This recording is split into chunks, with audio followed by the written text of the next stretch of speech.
কে তুমি? এই রাতে আমাদের এখানে কি করছো? পেছনে থেকে আকস্মিক অচেনা গম্ভীর কণ্ঠ শুনে সন্ধ্যা ভড়কে গেল। সে আর পা বাড়াতে পারল না। কে এই বাড়ির ছেলে নাকি? বাবা তো এই জন্যই দিনে বের হতে দেয় না, কিন্তু রাতেও যে এমন হবে কে জানতো। এমন আকস্মিক পুরুষের কণ্ঠস্বর শুনে সে ভেতরে ভয়ে কুঁকড়ে গেল। মাথার কাপড়টা এক হাতে টেনে ধরে চেয়ারটা ভালোভাবে ঢেকে নিল, আরেক হাতে হারিকেনটা শক্ত করে ধরে রাখলো। যদিও পূর্ণিমার হালকা আলো আছে, কিন্তু তবুও মা জোর করে হারিকেনটা ধরিয়ে দিয়েছে। পূর্ণিমার চাঁদের হালকা আলোতে হ্যারিকেন নিয়ে একটি মেয়েলি অবয়ব, চাদর দিয়ে মুখটা ঢাকা। মহিব দুপা এগিয়ে গেল। এমন নিশ্চুপ নির্বাক ভঙ্গিমা সে সহ্য করতে পারে না। কে তুমি? কি হলো? কথা বলছো না কেন? বিগত কয়েকদিন আগে সে ছুটিতে এসেছে, কিন্তু বাইরে থেকে বাসায় ঢুকতে গিয়েই এই প্রথম অচেনা প্রতিবিম্ব দেখে সে থমকে দাঁড়িয়েছে। সন্ধ্যা আলো আধারে ঠায় দাঁড়িয়ে রইল। সে কি করবে ভেবে পেল না। পালিয়ে যাবে কি? ঘোমটা পরিহিত হ্যারিকেন নিয়ে মেয়েটা কি অদ্ভুত লাগছে। মনে হচ্ছে কোনো অশরীরই দাঁড়িয়ে আছে, কিন্তু মুহিব সেদিকে পাত্তা দিল না। মেয়েটি পালিয়ে যেতে পা বাড়াতে নিতে মুহিব আরো সামনে এগিয়ে গেল। এই মেয়ে, এদিকে ফিরো। সন্ধ্যা ফিরল না। মুহিব নিজেই সন্ধ্যার সামনে গিয়ে দাঁড়ালো। যদিও বা রাত, কিন্তু পূর্ণিমার হালকা আলো আছে, আর মেয়েটির মুখের সামনে থাকা হ্যারিকেনের আলোতেই সবকিছু আরো বেশি স্পষ্ট। মেয়েটা তার গায়ের চাদর দিয়ে মুখ ঢেকে রেখেছে বলে চেহারা দেখা যাচ্ছে না। মুহিব পর্যবেক্ষণ করলো। এই রূপ গঠনের মেয়ে এর আগে সে এ পাড়ায় তো দেখেছে বলে মনে হচ্ছে না। এই রূপ অচেনা মেয়ে তাদের বাসার উঠানে কি করছে সেটা জানার জন্য তার আরো আগ্রহ বেড়ে গেল। সন্ধ্যা চাদরের আড়ালে তার সামনে আকস্মিক দুটো পা এসে দাঁড়াতেই হকচকিয়ে পিছিয়ে গেল। সে কিছু বলতে মুখ খুলতে নিতেই ছোট বোনের ডাকে থেমে গেল। পেছন থেকে কুসুম এসে সন্ধ্যার পিছের চাদরের কোণাটা ধরে টান দিতেই তার মাথা থেকে চাদর আঁচল নিচে পড়ে গেল। চাদর সরাতেই খোলা মাথা বেরিয়ে সেই ফর্সা সুন্দর চেহারাটা হ্যারিকেনের আলোতে জলজল করে উঠল। কৃত্রিম আলোর পাশাপাশি চাঁদের আলোয় ভালোই স্পষ্ট সব। সন্ধ্যা তড়িঘড়ি পেছনে ফিরে আঁচল টেনে মুখ ঢেকে খুব দ্রুতই প্রস্থান করলো। আর মুহিবের সময়টাও ওখানেই আটকে গেল। তার ধ্যান 2 সেকেন্ডের সেই সময়টাতেই আটকে গিয়েছে। এতটা উজ্জ্বল মুখশ্রী। সে ধ্যান থেকে বেরিয়ে কিছু বলার ওঠার পূর্বেই মেয়েটি তার চেয়ে অনেক দূরে চলে গেল। এ যেন পূর্ণিমার আলোতে আরেক পূর্ণিমা। মুহিব কথা বলতে ভুলে গেল।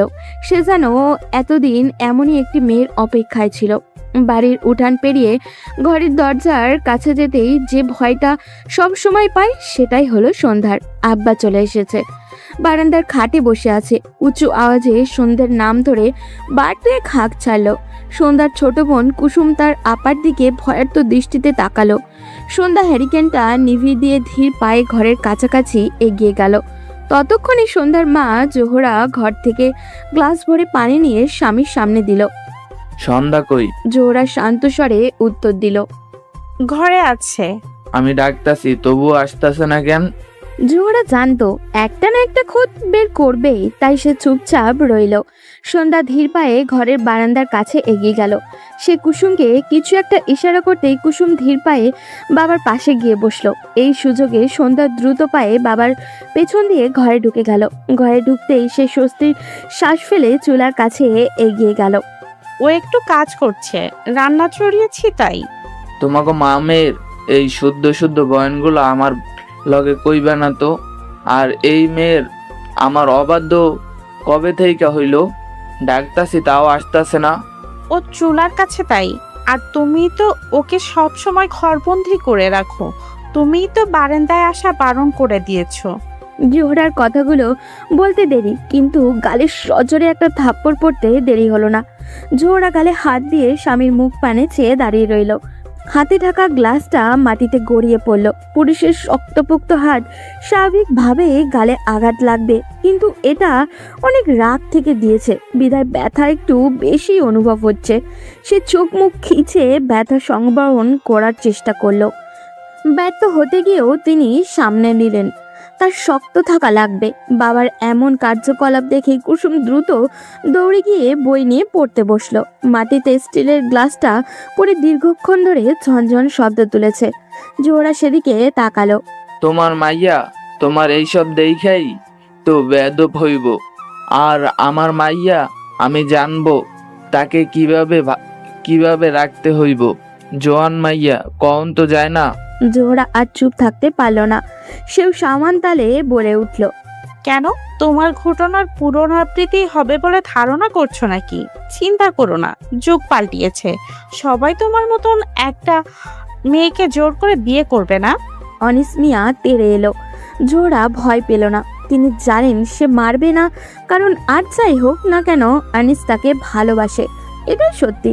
কিন্তু সেদিক দিয়ে জোহরার পক্ষ থেকে কোনো ভালোবাসা ছিল না।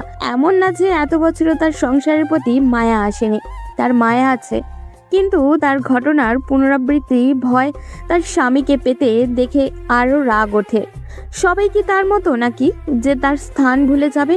তার জন্য পরিবারের সাথে যোগাযোগটাও পর্যন্ত নেই। বিয়ের এত বছর পরেও তাকে এভাবে চোখে চোখে রাখে, এতটা ভাবতেই জোহরা তাচ্ছিল্য হাসলো। তার স্বামী মনে করে এত বছর পরেও জোহরা তার পছন্দের মানুষের সাথে ভেগে যাবে, এটাই তার মনের ভয়। জোহরা হাসলো। যে ঘটনা নিজে করেছে আর তার ফল ভোগ করেছে তার মা আর মেয়ে। আনিস মিয়া মারতে তেড়ে গিয়েও পিছিয়ে আসলো। এই মেয়েটিকে সে অসম্ভব ভালোবাসে, কিন্তু কেন জানি দেখাতে বা প্রকাশ করতে পারে না। সেই জন্যই হয়তো এখনো তার ভয় যে মেয়েটি বোধহয় শুধুমাত্র তার ভয়েই এখানে সংসার করছে। হয়তো এখনো তাকে ভালোবাসতে পারেনি। জোর করে কি আর ভালোবাসা হয়? তার বউ আর মেয়ে অসম্ভব সুন্দরী। সে নিজের কর্মকাণ্ডের জন্যই এই দুইটা মানুষকে সব সময় বাধার উপরে রাখে, কারণ তার ধারণা যদি মেয়েটার পরবর্তী জীবনও তার মায়ের মতো হয়, তার মাকে যেভাবে সে তুলে এনেছিল, মেয়েটিকেও যদি সেই রকম কেউ করে, বাবা হয়ে তো এটা তো সে মেনে নিতে পারবে না। তাই তো এত ধমকের মধ্যে রেখেও মেয়েটিকে ভয়ের মধ্যে রাখে। নয়তো তারও তো ইচ্ছা করে ফুলের মতো মেয়েটিকে কাছে টেনে আগলে নিতে, অথচ তার এই ভেতরের ভালোবাসাটা কেউ উপলব্ধি করতে পারে না। জোহরা সামনের দুয়ারের উপর থেকে পাটের বস্তা এনে পানি পড়ার স্থানটাতে বিছিয়ে দিল। মাটি হওয়াতে পানিগুলো শুষে নিলে সেই স্থানটা ভেজা ভেজা হয়ে কালচে রঙের হয়ে যায়। এই জিনিসটা তার বড্ড অপছন্দ, তাই তো তাড়াতাড়ি বস্তা এনে দিয়েছে। কিন্তু এরই মধ্যে পানি অনেকটা শুষেও গিয়েছে। সে বসে বস্তাটা দিয়ে মেঝেটা একটু মুছে সেই স্থানে আরেকটা শুকনো বস্তা বিছিয়ে দিল। বস্তা বিছিয়ে সে ঘরে ঢুকে গেল। ঠোঁটের পাশে জ্বলছে খুব, ছিঁড়ে টিড়ে গেল নাকি? সন্ধ্যায় রান্নাঘরেই ছিল। মা চুলাতে রান্না চড়িয়েছে। সে চুলার কাঠটা ভালো মতো ঠেলে দিল। গ্লাস পড়ার আওয়াজটা সে শুনেছে, কিন্তু যায়নি। সে জানে তার বাবা ঠিকই আবার মাকে আগলে নিবে, কিন্তু সে গেলে হয়তো রেগে যাবে, আবার সেই রাগ তার মায়ের উপরেই ফেলবে। তাই সে উঠে মায়ের কাছে গেল না। সে বুঝতে পারে না তার বাবার চক্ষুশূল কেন সে, এই প্রশ্নের উত্তর তার জানা নেই। রাতে খেয়ে দিয়ে শুতেই কুসুম বোনকে জড়িয়ে নিল।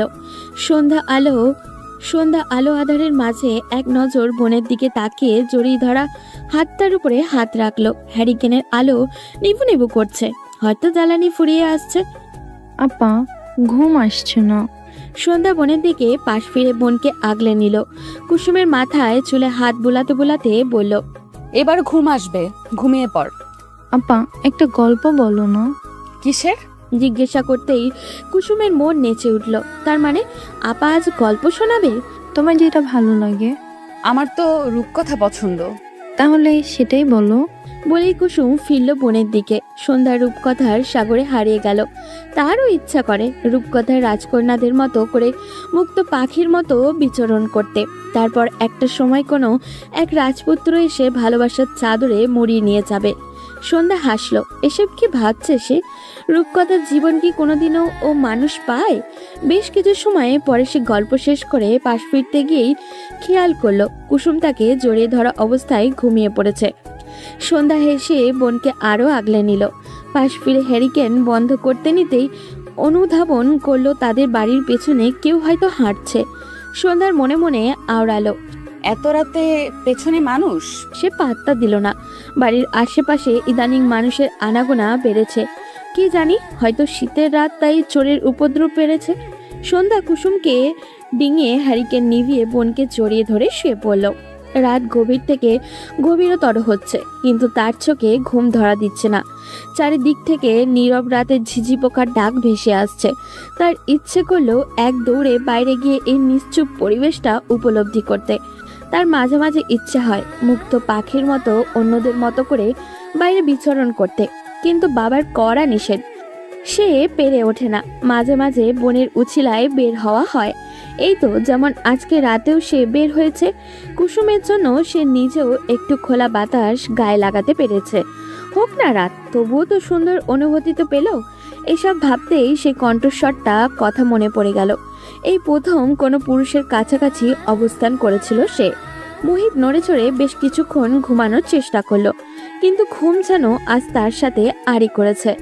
বারবার চোখ বন্ধ করতে নিতেই চোখের সামনে ভেসে উঠেছে সেই হ্যারিকেনের হলদে আলোয় জল করা চেহারাটা। মুহিব শোয়া থেকে উঠে বসলো। সে উঠে মাথা চেপে ধরল। না, চোখের সামনে থেকে যেন সেই চেহারাটা সরছেই না। আরও একবার মেয়েটিকে দেখতে পেল শাস্তি দেওয়ার দরকার, যে তার ঘুম হারাম করার জন্য। মুহিব হাসলো। আচ্ছা, তখন মেয়েটা জবাবে কি দেবে? মুহিব নিজের ওপরেই হাসলো। সে কি বাচ্চা হয়ে গেল নাকি? সে খাট ছেড়ে উঠে দরজা খুলে বেরিয়ে এলো। তার ঘরটা মূলত সে নিয়েছে ছাদে। বাইরে থেকে আসলে সে এই ঘরটায় থাকে। এতে মায়ের অনেক রাগ, কিন্তু মুহিবের এটাই পছন্দ। এত বড় ছাদে একাংশ জুড়ে শুধুমাত্র তার এই ঘরটাই আছে, আর বাকি ছাদ খালি পড়ে থাকে। মুহিব দরজা খুলে খোলা ছাদের একদম কর্নারে গিয়ে দাঁড়ালো। আর চাঁদ যেন তার কিরণ উপছে দিয়েছে। সম্পূর্ণ ছাদ জুড়ে পূর্ণিমার আলোয় ছড়াছড়ি। বোঝাই যাচ্ছে রাত বেশ গভীর, চারিদিকে নিস্তব্ধতায় ঘেরা। আর গ্রামের তো মানুষ এমনিতেই খুব তাড়াতাড়ি ঘুমিয়ে যায়। চারপাশ থেকে জোনাকি দেখা যাচ্ছে। আলো আধারের মাঝে জোনাকিগুলো দেখতে বেশ মনোমুগ্ধকর লাগছে। মুহিব আকাশের দিকে তাকালো। দুই একটা ফানুস এখনো চোখে পড়ল। আজ বৌদ্ধ পূর্ণিমা, তাই সন্ধ্যা থেকে আকাশটা আলাদা সৌন্দর্যে ভরপুর ছিল। মুহিব ছাদের একদম শেষাংশে গিয়ে দাঁড়ালো। পরিবেশটা কুয়াশা তার চাদরে মুড়িয়ে দিয়েছে। চারিদিকে দেখে মনে হচ্ছে কোনো ভুতুরে পরিবেশ। মুহিব ট্রাউজারের পকেটে হাত পুরে সামনের দিকে দৃষ্টি দিল। তার ঠান্ডা অনুভব হলো, কিন্তু রুমে যেতে ইচ্ছা করলো না। চারপাশে নজর দিল। যেদিকেই তাকাচ্ছে ওই মেয়েটির চেহারাটা ভাসছে। মুহিব হাসলো। সে কি প্রেমে টেমে পড়লো নাকি? আশ্চর্য, তার মতো একটা ছেলে এই গ্রামেরই মেয়ের প্রেমে পড়েছে। তার সেই এতদিনের কাঙ্ক্ষিত মানুষটি যে তার পাশেই লুকিয়ে আছে, সে সেটা উপলব্ধিই করতে পারেনি। মুহিব হাসলো। আকাশের অর্ধ চাঁদের দিকে দৃষ্টি দিয়ে বুলি আওড়ালো। মেয়ে, তোমাকে তো আমার করে নিবই। শাস্তির জন্য তৈরি থেকো। মুহিবের মুখে লেপ্টে আছে মুচকে হাসি। আস্তে আস্তে সকাল ফুটতে শুরু করেছে। সন্ধ্যার ঘুম অনেক আগেই ভেঙে গিয়েছে। চারিদিক থেকে সকালের মিষ্টি ধ্বনি আজান ভেসে আসছে। সে উঠে বসলো। কুসুমের দিকে দৃষ্টি দিতেই হাসি পেল। তার এক হাত জড়িয়ে ধরে ঘপটি মেরে বিড়াল ছানার মতো আদরে ভঙ্গিমায় ঘুমিয়ে আছে সে। সন্ধ্যা এগিয়ে গিয়ে বোনের মাথায় পরব আদরে হাত বুলিয়ে দিয়ে বার দুয়েক ডাকলো, কিন্তু কুসুম নড়ে চড়ে বিরক্তিসূচক শব্দ তুলে পাশ ফিরে গেল। সন্ধ্যা হাসলো। সে বালিশের পাশ থেকে ওড়নাটা নিয়ে ভালোভাবে গায়ে জড়িয়ে নিল। এরপরই উঠে গিয়ে হারিকেনটা ধরালো। যদিও বা সকালের আজান পড়েছে, কিন্তু এখনো অন্ধকারটা ভাবটা আছে বিধায় এটা জ্বালানো। সে হ্যারিকেন ধরিয়ে ঘরের দরজা খুলে উঠানোর কলপারে এগিয়ে গেল। সে জানে আব্বা দেখলে বকা দিবে, কিন্তু সকালের এই স্নিগ্ধ মোহময়ী বাতাসটা সে অনুভব করতে চায়। তাই তো ঘরে বারান্দার বালতি ভর্তি পানি থাকা সত্ত্বেও কিছুটা দূরের ওই কলপারে আসে। যদিও বা পুরো গ্রাম এই সময় নিশ্চুপ থাকে বিধায় সন্ধ্যা এই জায়গাতে এই সময় আসে, নয়তো আসতো না। সন্ধ্যা এগিয়ে এসে হাতে থাকা হ্যারিকেনটা রাখলো। এরপর কল থেকে সতেজ ঠান্ডা পানি দিয়ে অজু করে নিল। চারিদিক থেকে তখনও অনেক মসজিদ থেকে আজানের শব্দ কানে আসছে। সে অজু করে ঘরে ফিরেই নামাজ আদায় করে নিল। এরপর আবারও সেই একই জায়গায় গিয়ে দাঁড়ালো। এই কলপারের পাশে আর কোনো বাড়ি নেই। এর পাশে কতগুলো গাছ সারি সারি দিয়ে আছে। এরপর এরপরেই বিলের শুরু। দেখতে মনে হয় প্রকৃতি যেন গাছ দিয়ে সীমানা দিয়ে দিয়েছে, মানে তাদের এই বাড়িটাই গ্রামের শেষ প্রান্তে। ভোরের এই স্নিগ্ধ আলো আধারে সবুজ বিলগুলো দেখতে অদ্ভুত সুন্দর লাগে। অধীরে ওই বিলের মাঝ দিয়ে একটা সরু রাস্তা চলে যায়। সেই রাস্তা দিয়ে ভোর ফুটতে মাঠের মানুষগুলো কাঁধে লাঙল যার যার প্রয়োজনীয় জিনিস নিয়ে চলে যায়। সন্ধ্যা এইসব দেখতে ভালোই লাগে। মুহিবের চোখের সামনে চারিদিকে আলোকিত হতে লাগলো। শহরে এমন অনেকবার পড়তে পড়তে বা বন্ধুর সাথে আড্ডা দিতে দিতে চোখের সামনে দিন হয়ে গিয়েছে, কিন্তু আজকের মতো সুখ অনুভব আর কোনো দিনও হয়নি। মুহিব লম্বা শ্বাস ফেলে জ্যাকেট নিয়ে নেমে পড়ল। এরপরেই ঘরের দরজা খুলে বেরিয়ে গেল। আজ সে নিজের গ্রাম দেখবে। ছোট থেকেই শহরে পড়াশোনার জন্য থাকা বলে কোনো সময় এইভাবে নিজের গ্রামের সৌন্দর্য দেখা হয়নি। মুহিব বিলের মাঝে সরু রাস্তা দিয়ে হাঁটতে লাগলো। চারিদিকে সবুজ, কুয়াশার চাদর মুড়ে রেখেছে পুরো গ্রামটা। সে চারিদিকে তাকালো। আজ মনে হচ্ছে তার গ্রামের চেয়ে সুন্দর আর কোনো জায়গায় নেই। সন্ধ্যা বিলের পাশে চাদর ভালো মতো গায়ে জড়িয়ে দাঁড়িয়ে রইল। হালকা শীত অনুভূতি হচ্ছে, কিন্তু তার ঘরে যেতে ইচ্ছেই করছে না। কেননা এখন ঘরে গেলেই সারা দিনের জন্য আর বেরোনো যাবে না। তাই সন্ধ্যা এই মুহূর্তটা বাদ দিতে চায় না। শীতের সকাল তার ভারী প্রিয়। সে খালি পায়ে বিলের ধারে নেমে গেল। নেমে খালি পায়ে ঘাসের উপরে পাগুলো নাড়াচাড়া করতে লাগলো। ঘাসের উপরে জমে থাকা ক্ষুদ্র ক্ষুদ্র শিশির কণাগুলো পায়ে লাগলে বেশ লাগে। তার খুশি খুশি অনুভূতি হয়। মুহিব আশেপাশে গ্রামের সৌন্দর্যে আটকে গিয়েছে। চোখ ফেরাতেই দেখতে পেল সেই কাঙ্ক্ষিত মুখটি চাদর মুড়িয়ে দাঁড়িয়ে আছে। এ যেন প্রকৃতির মাঝে আর এক সৌন্দর্য।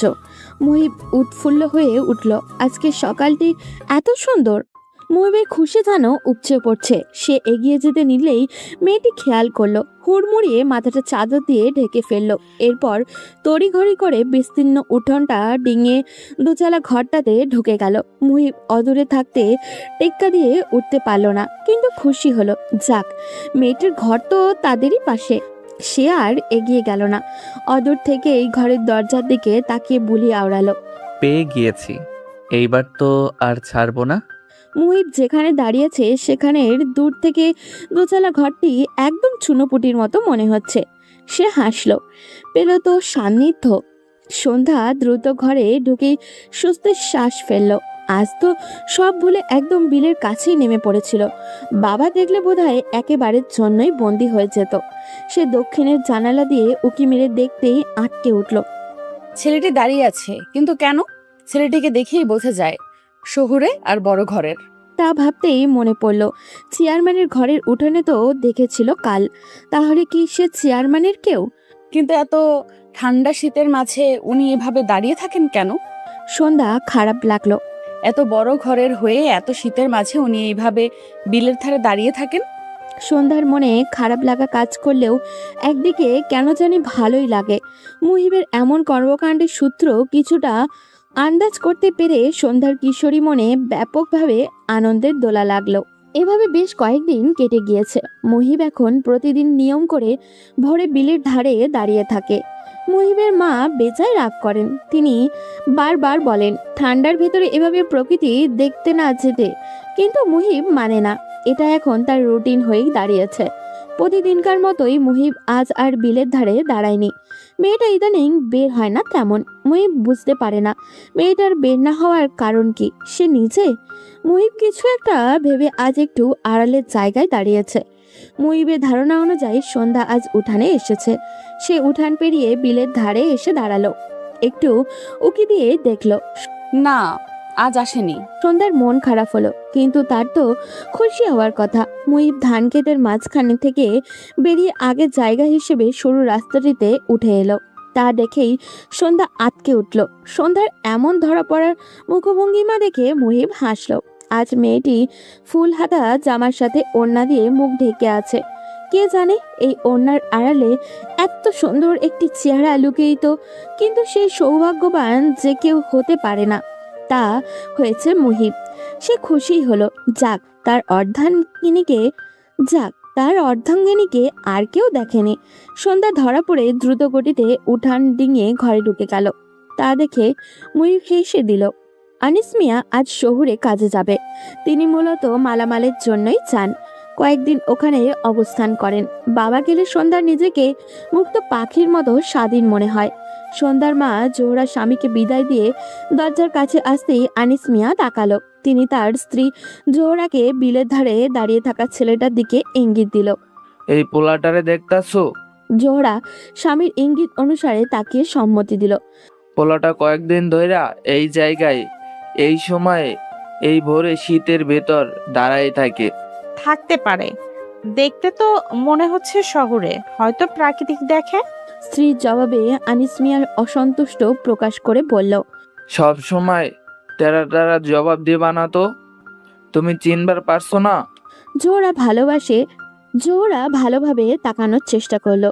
হ্যাঁ, সে আগে অনেকবার দেখেছে, কিন্তু তার স্বামী কি বলতে চাচ্ছে সেটা ঠিক ধরতে না পেরে জিজ্ঞাসু দৃষ্টিতে তাকালো। এটা তো চেয়ারম্যানের পোলা, শহরে লেখাপড়া করে, তাই এখানেই থাকে। মতিগতি ভালা ঠেকছে না। তুমি সন্ধ্যাকে দেখা রাখবা জোহরা। ঠিক আছে, আপনি যান। সন্ধ্যা দৌড়ে রুম থেকে বেরিয়ে বাবার সামনে এলো। তা দেখে আনিস মিয়া বলে উঠলেন, মাইয়া মানুষের এরকমের দৌড়ঝাঁপ করা ভালা লক্ষণ না। সন্ধ্যা তাকালো। আনিস মিয়া যাওয়ার আগে আরেকটিবার ফিরে কুসুমকে আদর করে দিল। পরেই বিস্তীর্ণ উঠান ডিঙিয়ে চলে গেল। তা দেখে সন্ধ্যার খারাপ লাগলো, কিন্তু তাতে পাত্তা দিল না। কেউ বের হওয়ার সময় মুখ ভার করে থাকতে নেই। তপ্ত দুপুর, যদিও রোদ অনেকটা বেশি, কিন্তু শীতের রোদগুলো গায়ে মাখলে ভালোই লাগে। হালকা বাতাস বলছে। সন্ধ্যার ইচ্ছে করলেও এই পরিবেশটা সে নিজের দু চোখ ভরে দেখুক। সন্ধ্যা কুসুম থেকে জিজ্ঞাসা করলো কেউ আছে কিনা। কুসুম চারপাশে তাকিয়ে না বলল, কেননা এই দিন দুপুরে গ্রামের সবাই ভাত ঘুম দেয়। সন্ধ্যা মাথার ওড়নার চেহারা থেকে সরিয়ে দিল। চারিদিকে হালকা বাতাস গায়ে লাগতেই এক সুখ সুখ অনুভূতি হচ্ছে ওর। সে চোখ বন্ধ করে বিলের মাঝে দাঁড়িয়ে রইল। হুট করেই কুসুমের ডাকে সে চোখ তুলে বোনের দিকে তাকালো। কুসুম ভয়ার্ত দৃষ্টিতে বোনের দিকে তাকিয়ে আছে। আপা, ওই বেয়াদব পোলাটা কোন পোলা? মেয়ে মাইনছেরে খারাপ কথা বলেছে। কুসুম হাতের ইশারা দিয়ে দেখাতেই সন্ধ্যা সেদিকে অনুসরণ করলো।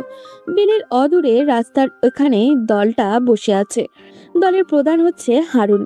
এই লম্পট হারুনের চোখ থেকে গ্রামের সব মহিলারা তাদের মেয়েদের সাবধানে রাখে। তার চোখ শকুনের, একবার চোখে পড়লেই শেষ। সন্ধ্যা তড়িঘড়ি করে ওড়নাটা মাথায় চাপালো। সে কি ভুল কিছু করে ফেলেছে? সে কুসুমের হাত ধরে বিলের সরু আইল দিয়ে এসে রাস্তায় উঠে গেল। রাস্তার ধারে বটতলায় এই দলটা থাকে সব সময়। লোকেরা লম্পাট হারুনি বলে। তাদের দলটা বকাটের দল। সন্ধ্যা দ্রুত পদে বোনকে নিয়ে ওদের ডিঙিয়ে আসতেই স্বস্তির শ্বাস ফেলল। যাক, তাহলে চেহারা দেখেনি। তার বাবা একটু রাগী বলে সবাই তাদের তেমন একটা খারাপ নজরে দেখতে পারে না। এদিক দিয়ে সে বাবাকে কৃতজ্ঞতার চোখেই দেখে। সন্ধ্যা স্বস্তির শ্বাস ফেলে পা বাড়াতে নিতেই কিছু একটা শ্রবণ করে পা থেমে গেল। ঘুমটা হারলে এতটা সুন্দরী হবা তা তো ভাবি নাই কোনোদিন। ভাবছিলাম ছোটটা বাপের মতোই কাজলা হবে, কিন্তু এতে দেখি হুড়পুরি। এভাবে জীবনে কি বুঝতে পারতেছো? আমার সাথে চলে আসছো, সুখে রাত বনে। হারুন কথাগুলো বলেই বসা থেকে উঠে দাঁড়ালো। সন্ধ্যা আড়াল থেকেও বুঝতে পারলো হারুনের দৃষ্টি লোভনীয়। তার গায়ে জ্বালা ধরে গেল। হারুন হাত দুটো সোজা করে আড়মোড়া ভেঙে সন্ধ্যার পিছনে এসে দাঁড়ালো।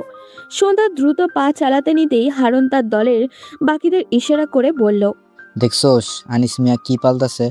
শালা এমন ভাবে চালায় যে এমন সুন্দরী এত বছর চোখেই পড়ে নাই। চোখের সামনে এমন সুন্দরী থাইকেও আমরা বুঝতে পারিনি। সন্ধ্যার রাগে দুঃখে কান্না পেয়ে গেল। তা দেখে হারুন চেঁচিয়ে হাঁক ছাড়ল, কি সুন্দরী, ভয় পাইতেছ? ভয় নাই, হারুন আছে তোমার লগে। এখন থেকে তুমি শুধু হারুনের। তা বলতেই পাশ থেকে কয়েকজন ছেলে হারুনকে ইঙ্গিত দিতেই হারুন হেসে উঠল। আচ্ছা, এমন সুন্দরী নাকি আমার পোলাপানরাও চায়? তাই তুমি সবার প্রথমে হারুনের, তারপর বাকি সবার। বলে সবাই হো হো করে বিশ্রী ভাবে এসে উঠতেই সন্ধ্যা বোনের হাত ধরে দ্রুত পা চালালো। কুসুম কিছু বলতে যাবে তার আগেই সন্ধ্যা হাত চেপে ধরলো। এইসব লম্পট মানুষের সাথে ফেসে গেলে তো শেষ। আর তার উপরে হারুন চেয়ারম্যানের ভাইপো। এক কথায় শহুরে বাউন্ডেলের ছেলে গ্রামের নিতান্তই সাধারণ মেয়ের মাঝে আবদ্ধ হয়ে গেল। কথায় আছে না, কিশোরী মনের আবেগে কোনো বাধা মানে না। তাই তো সন্ধ্যা একই পথে হেঁটেছে।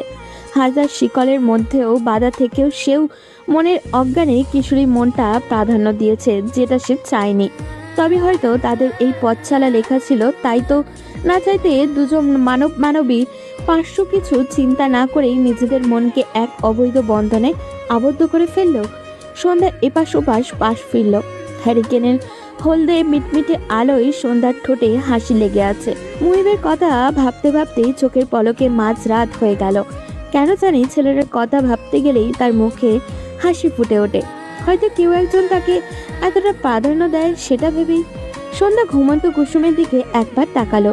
কি সুন্দর করে ঘুমিয়ে আছে, কিন্তু তার চোখে ঘুম নেই। সন্ধ্যা হ্যারিকেনটা নিয়ে টেবিলের ধারে বসে পড়ল। টেবিলের সামনাসামনি জানালাটা খুলে দিল। খোলা জানালা দিয়ে ফুলের মিষ্টি ঘ্রাণ ভেসে আসছে। নিম গাছের ফুলের স্নিগ্ধ মোহময়ী ঘ্রাণটা সন্ধ্যার ভারী পছন্দ। আধারে চারিদিক থেকে ঝিঝি পোকার ডাক ভেসে আসছে। জোনাকিরা রাতের আধারে তাদের হলদে আলোয় অন্ধকারের মাঝে তাদের সৌন্দর্যের কিরণ ছড়াচ্ছে। সন্ধ্যা ব্যাগের কোণে থেকে কুসুমের হাতে দেওয়া চিঠিখানা খুলল। মুহিবের হাতে দেওয়া এটাই তার প্রথম চিঠি। কথায় আছে না, প্রথম যে কোনো কিছুই সুন্দর। সন্ধ্যা হ্যারিকেনের মিটমিটে আলোতে চিঠিখানার উপরে হাত বুলিয়ে দিল। এরপরেই চিঠিখানা খুলে পড়তে আরম্ভ করলো। কি সম্বোধন করব? আমি এখনো তোমার নাম জানি না, কিন্তু সেদিন পূর্ণিমার আলোতে মনে হয়েছে চাঁদের প্রতিচ্ছবি দেখলাম। শহরে ছিলাম বিধায় শখের বশে অনেকবার চিঠি লেখা হয়েছে পরিবার আর বন্ধুদের, কিন্তু আজকেরটা ভিন্ন। কেন জানি শব্দ গোলমাল হয়ে যাচ্ছে। তবুও লিখতে বসলাম। যেটাই লিখছি না কেন মনে হচ্ছে আমি তাল হারিয়ে ফেলছি। প্রিয়, কোনো এক কাল বৈশাখীর বিকালে যখন চারদিকটা নিকশ কালো আধারে ঢেকে যাবে, রাস্তার সবাই খুব তাড়া নিয়ে বাড়ি ছুটবে, তখন তুমি আর আমি পাড়ার সালাম চাচার চায়ের দোকানে খুব আরাম করে বসে চা আনতে বলবো। সালাম চাচার চা খেয়েছো? স্বাদ অনেক। সেই একসাথে চা পান করার মুহূর্তের সঙ্গী কি হবে? যেমনটা করে মুহূর্তেই কালো আকাশের বুক ছিঁড়ে আলোর বিকিরিত হবে, আর তোমার চেহারার মুচকি হাসিটা নিঃশব্দে বলবে আমি আছি। তখন আমিও হেসে চায়ের কাপে চুমুক দিব। বৃষ্টি ভেজা সোদা মাটির ঘ্রাণটা নাকে আসবে। তুমি আমাকে তোমার ওই সুন্দর চোখ দিয়ে আশ্বাস দিবে, যেন তোমার চোখ দুটো বলে উঠবে এইভাবেই সঙ্গিনী হয়ে রয়ে যাব। কি পারবে? তোমাকে মুক্ত পাখির মতো রাখবো।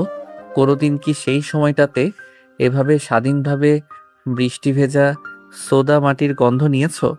যখন পাহাড়ের অলিতে গলিতে সন্ধ্যা নামবে, টুপটাপ শিশিরেরা ঝরে পড়বে পাতার আগায়, ঠিক তখনই কুয়াশার আড়াল ভেদ করে দেখা যাবে দুজন কপতি হাত ধরে হেঁটে আসছে। সেই দুজন কি আমরা হব? আমার সব সুখ তোমার কাছে এনে দিব। তুমি কি আমার ভালো মন্দের সব কিছুর সাথী হবে? পারবে কি সঙ্গিনী হতে? উত্তর পাওনা রইল। নয়তো ভোরবেলায় একটিবার বের হইও, নাম দিলাম না। চিঠিটা পড়তেই সন্ধ্যার ঠোঁটের কোণে হাসির রেখা দেখা দিল, যেন তার হাসিটা বলছে হ্যাঁ, এভাবেই বয়ে যাব। সন্ধ্যা চিঠিটা নিয়ে 5 বার পড়েছে, কিন্তু তার মন ভরছে না। আশ্চর্য, প্রতিটা শব্দই তার কাছে এত আপন মনে হচ্ছে কেন? ভোরবেলায় সন্ধ্যা নামাজ পড়ে আজ আবারও অনেকদিন পরে সেই জায়গায় এসে দাঁড়ালো। আধারের মাঝে কুয়াশায় ঘেরা হওয়াতে কিছুই দেখা যাচ্ছে না, কিন্তু তবুও সন্ধ্যার এই সময়টা ভালোই লাগে। শীত শীত অনুভূতি হয়। সে চোখ বন্ধ করে ভোরের স্নিগ্ধ হওয়া গায়ে লাগাতেই তার মনে হলো পাশে কেউ একজন এসে দাঁড়িয়েছে। সে ভয়ে চোখ খুলতেই দেখলো মুহিব দাঁড়িয়ে আছে। সন্ধ্যা তাকালো। এই প্রথম লোকটিকে একদম কাছ থেকে দেখেছে, যে লোকটা তাকে এক পলক দেখার জন্য তীব্র শীতের মাঝেও দাঁড়িয়ে থাকে।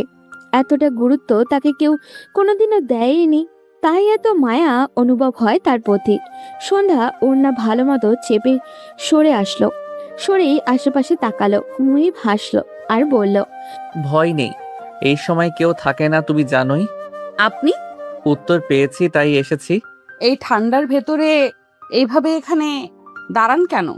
তোমার দেখা পাওয়ার লোভে। ঠান্ডা লাগে না? তোমাকে দেখার তৃষ্ণাতে সব কিছু সয়ে যায়। মুহিবের শান্ত স্বরে বলা কথাটা সন্ধ্যার কি যেন খুঁজে পেল। এতটা গুরুত্ব সে? সন্ধ্যার জবাবে কিছু বলল না। মুহিব তাকালো। জানো, তুমি পূর্ণিমার মতো সুন্দর। গল্পের ডায়লগ বলবেন না। তুমি গল্পের বইও পড়ো? হ্যাঁ, পড়ি। বাহ, এই যুগে আমার গ্রামে এমন একটা মেয়ে আছে, আমি ভাবতেও পারিনি। মুহিবের কণ্ঠে অবাকের রেশ। সন্ধ্যা চুপ রইল। মুহিব অদূরের কুয়াশায় ঘেরা ধান ক্ষেত গুলোর দিকে দৃষ্টি দিল। সন্ধ্যা, তোমাকে আমি ভালোবাসি। আপনার আর আমার স্থান আলাদা। ভালোবাসার মাঝে কোনো ভেদাভেদ নেই। সমাজ তো আছে। সমাজ থাকবেই, সেটা ইতিবাচক বা নেতিবাচক হোক, সমাজ বলবেই। কিন্তু আমি চাই না কোনোটার প্রভাব পড়ুক। ঠিক আছে, তোমার কথাই হবে। অবশ্যই তোমার মতামতকে সম্মান জানাই। ইতিমধ্যেই ভোর ফুটতে শুরু করেছে। চারিদিকে আস্তে আস্তে আলোকিত হচ্ছে। সন্ধ্যা ঘরের দরজার দিকে তাকালো আর বলল, মা ওঠার সময় হয়ে এসেছে। সে চলে যেতে নিলে মুহিব পথ আটকালো আর বলল, আমি খুব তাড়াতাড়ি পরীক্ষা শেষ করে তোমার কাছে আসব, তোমাকে নিজের সাথে বাঁধিয়ে নিব। সন্ধ্যা পা বাড়ায়। অর্ধেক পথ এসেই হেসে ফিরে তাকায় মুহিবের দিকে। মুহিব নিস্তব্ধতায় ঘেরা রাত উপভোগ করছে। এমন সময় কাঁধে কারো স্পর্শ হয়ে মুহিব ফিরে তাকিয়ে আবারও সামনের দিকে দৃষ্টি দিয়ে স্বাভাবিক কণ্ঠে বলল, তুই? হ্যাঁ মামা। মুহিব সামনের দিকে তাকিয়ে রইল। হারুন বলল, ইদানিং আমারে আর কোনো খোঁজ নাই না তুমি, কি ব্যাপার? মুহিব হাসল। তুই একা একা মুচকি হাসতেছস কেন বলতো? কি মনে হচ্ছে? মুহিব হারুনের দিকে তাকিয়ে প্রশ্ন ছুড়ে দিল। তার প্রশ্নের ধরন বুঝতে পেরে হারুন চমকালো। মামা প্রেমে পড়ছস তাই না? খেয়াল করতেছিস সব। পর মুহূর্তেই হারুন আবারও বলে উঠল, দেখাবা না? প্রেমে ধরা যায় না, সে যে লজ্জাবতী। তবে হ্যাঁ, পেয়েছি তো অবশ্যই। আবার আসবো, তখন দেখাবো। হারুন খুশি হলো। তার ভাই সমান বন্ধু প্রেমে পড়েছে। মুহিব তাকালো হারুনের দিকে। সে ভ্রুকুচকে জিজ্ঞাসা করলো, তোকে এমন খুশি লাগছে কেন? হারুন মাথা চুলকালো। তা দেখে মুহিব আর চোখে তাকালো। কি ব্যাপার? এই গ্রামে তো একই মাইয়া আছে, তারা আমারই লাগবো। মুহিব বোঝার ভঙ্গিতে মাথা নাড়ালো আর বলল, তাহলে বলে দেই। মাইয়া তেজ আছে বউ, যেমন তেজ তেমন সুন্দরী। এ এমন কি মেয়ে? তুই দেখলে তুইও প্রেমে পড়ে যেতিস মামা, এমনই সুন্দর সে। মুহিব হারুনের কথায় হাসলো। সে মনে মনে আওড়ালো, আমি তো শুধু তার মাঝে আবদ্ধ, আর কারোর প্রতি না। হারুন আবার বলল, শালা বাপটা এমন ভাবে পাল্টাছে বোঝাই যায় না, সুন্দরীর লোকে তেজ বাপটা আয়না দিছে। মুহিব হারুনের দিকে তাকালো। সে স্বাভাবিক কণ্ঠে শুধালো, মেয়ে মানুষের তেজ থাকবে স্বাভাবিক, তাই বলে উল্টাপাল্টা কিছু করবি না। রাজি না হলে নেই, সবার একটা মত থাকে। মুহিবের কথায় হারুন হাসলো। রাজি না হইলে নেই, এটা তো হইব না, রাজি হইতেই হইব, যেই করেই হোক। তুই দেখলে বুঝতি। আমার দেখার সময় নেই, পরের বার আসলেই তোকে চাচাকে বলে বিয়ের ব্যবস্থা করব। তারপরই তুই ঠিক হবি। হিমছড়ি আর শিউলির পাতায় জমেছে কত নতুন প্রেমের গল্প। চেয়ে দেখো ভোরের আকাশে কুয়াশা মিশেছে অল্প স্বল্প। সন্ধ্যা মুহিবের পেছনে এসে দাঁড়িয়েছে। মুহিব বুকে দুহাত গুজে সামনের দিকে দৃষ্টি দিয়ে কবিতা ওড়াচ্ছে। সন্ধ্যা বেশ কিছুক্ষণ চুপ রইল। সেও সামনে তাকিয়ে মুহিবের উদ্দেশ্যে শুধালো, কি ব্যাপার, মন মরা লাগছে আপনাকে? হয়তো। সন্ধ্যা মুহিবের দিক থেকে দৃষ্টি সরিয়ে নিল। সে সামনের দিকে তাকিয়ে শুধালো, কারণটা কি জানতে পারি? মুহিব তাকালো সন্ধ্যার দিকে। তাতে সন্ধ্যা আরেকটু সরে দাঁড়ালো।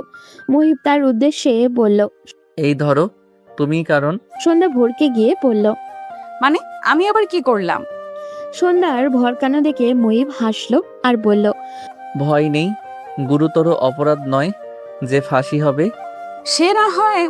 সে না হোক, কিন্তু অপরাধী তো অপরাধের কারণটা জানতেই পারে। সব অপরাধ তো আর জেনে শুনে হয় না। মুহিবের কথা সন্ধ্যা বুঝতে না পেরে নিশ্চুপ রইল। তাতে মুহিব হাসলো। সে আচমকা সন্ধ্যার কাছাকাছি এসে দাঁড়াতেই সন্ধ্যা কয়েক পা পিছু সরে গেল। মুহিব এগিয়ে সন্ধ্যার দিকে তাকিয়ে নেশাগ্রস্ত কণ্ঠে বলল, মেয়ে, তোমার তো শাস্তি প্রাপ্য। কেন বলুন তো?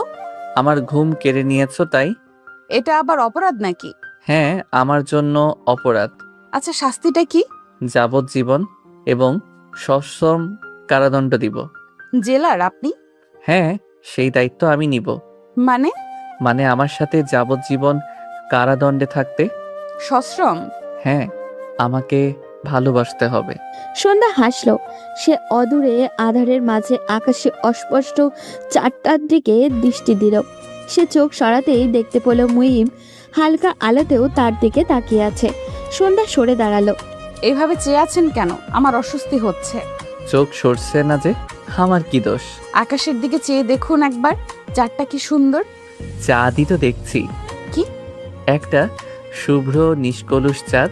চাঁদ কি আবার নিষ্কলঙ্ক হয় নাকি? হয় হয়, আমার আকাশে যে চাঁদ বিচরণ করে সে একেবারে নিষ্কলঙ্ক, নিষ্পাপ। সন্ধ্যা তাকালো। যদি সেটি অমাবস্যায় হারিয়ে যায়? মুহিব আবারও হাসলো। হারাতে দিলেই তো, তাকে তো আমি গ্রহণ করে আগলে বুকের মধ্যে সযত্নে রেখে দিব। সন্ধ্যার হুট করে ভীষণ রকম সুখ অনুভব হলো। সে সামনে এগিয়ে শিশির ভেজা ঘাসের উপরে আলতো করে পা রাখলো। তাতেই সে উৎফুল্ল হয়ে মুহিবকে ডাকলো। মুহিব এগিয়ে গেল। সেও সন্ধ্যাকে অনুকরণ করে খালি পায়ে শিশির ভেজা ঘাসের উপরে দাঁড়ালো। এক অদ্ভুত শিরশিরে অনুভূতি। সন্ধ্যা এইভাবে দাঁড়িয়ে অদূরে তাকালো। ভোরের আলো ফুটতে শুরু করেছে। ঝিঝি পোকার ডাক থামিয়ে দিয়েছে। সে আনমনা হয়ে গেল। সে জানে না এটার পরিণতি কি হবে। সে কি আদৌ এই সুখটা পাবে? সন্ধ্যা আচমকা মুহিবকে প্রশ্ন করে বসলো। আমাকে সত্যিই চান? হ্যাঁ চাই। এতে সন্দেহ আছে? কেন তুমি চাও না? তবে হালালভাবেই সব হোক। সন্ধ্যার কথায় মুহিব আশ্বস্ত ভরা কণ্ঠে উত্তর দিল। তবে তাই হোক। বাড়িতে যাচ্ছি আমি। বলেই সন্ধ্যা পা বাড়ালো।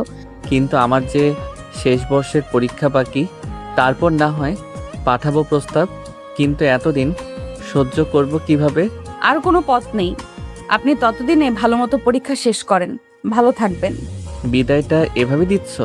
আমি আজ রাতে চলে যাব। সন্ধ্যা চলে আসতে নিতেই থমকে দাঁড়ালো। মুহিব আজ চলে যাবে। সে কিভাবে থাকবে? সন্ধ্যা নিজেকে শক্ত করলো। কেন?